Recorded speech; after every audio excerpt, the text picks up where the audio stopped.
With us now is Anita Friedman. She is the chairperson of the Women's International Zionist Organization. Anita, thank you so much for being with us here in the studio.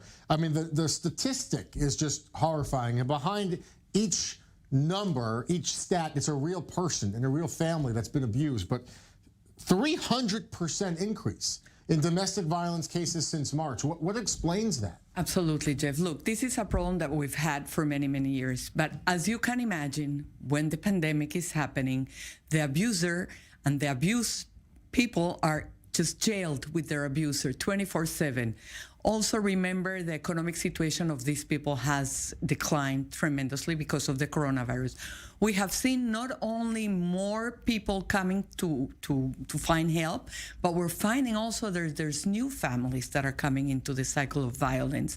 And that explains, we see a 250% uptick in the cases that the Ministry of Social Benefit is taking care of. I was going to ask about that because, I mean, the growth, it's so exponential. Is it, families that have an abuser in the family that had previous instances of abuse, and because of the pandemic or the loss of a job or the loss of income, they're again acting out? Or is it new cases entirely where, because of the lockdown, for the first time in the household, we're seeing violence? I think both. And also we're seeing heightening of the alertness of people, and also an awareness of women that they need to seek help. So we're seeing those numbers up there. Look, we just had WIZO every year has a special committee that relates about everything that's happening in the world regarding violence. We see this a worldwide effect. We're calling it the pandemic inside the pandemic.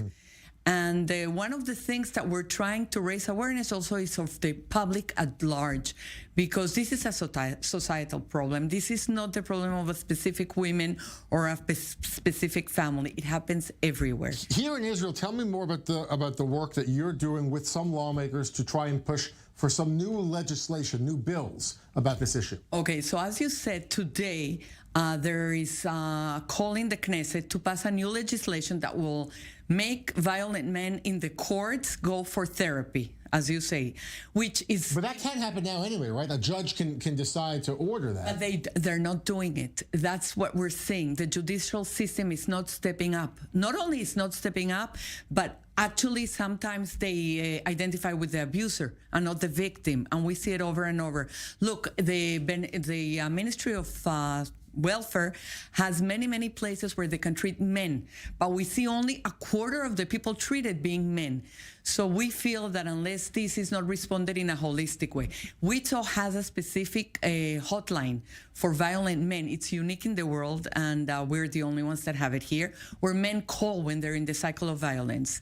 And we try to advise them to diffuse the situation, and then we try to send them to therapy. But it's not an easy task. I want to note, of course, this year already 20 women have been killed by domestic partners. Millions of dollars, millions of shekels, millions of dollars have been promised by government ministers in the last year and a half. 3 separate elections, 3 separate campaigns, the violence against women in this country going up and up.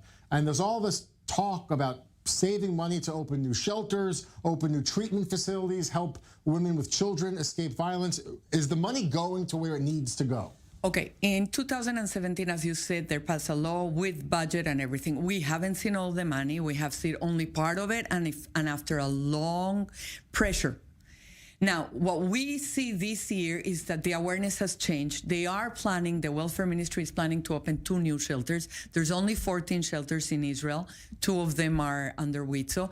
But what we did in May, we came to the Ministry of Welfare, and together they funding it. Of course, we opened an emergency shelter for women during the pandemic, because as you can imagine, when a woman is abused, you cannot put her in a regular shelter if she hasn't had those 14 days for us to make sure that she is clean of corona. So we've been working with that, and we've been working with the Ministry of Welfare.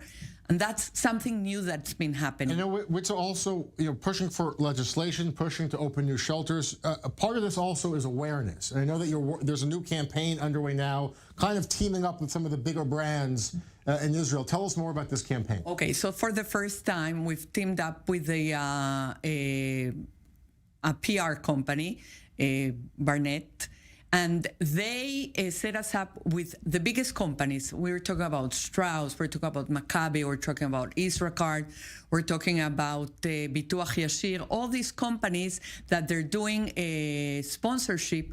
They are showing at the end of their pirsomot, of their the commercials, their ads. Commercials, they stop it and they speak about the issue. So it's been giving a big platform thanks to this company that is helping us.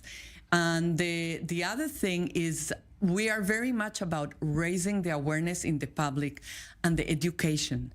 The education is something that we harp on it all the time, because without educating youngsters, children, young women and men, we will never have a change in the society. Absolutely. Very well said. Anita, thank you so much for being with us and the work that you're doing with the Women's International Zionist Organization to fight back against this, sadly, this worsening issue in Israel and around the world. Great to have you in the studio. Thank you so much. Thank you for having me, Jeff.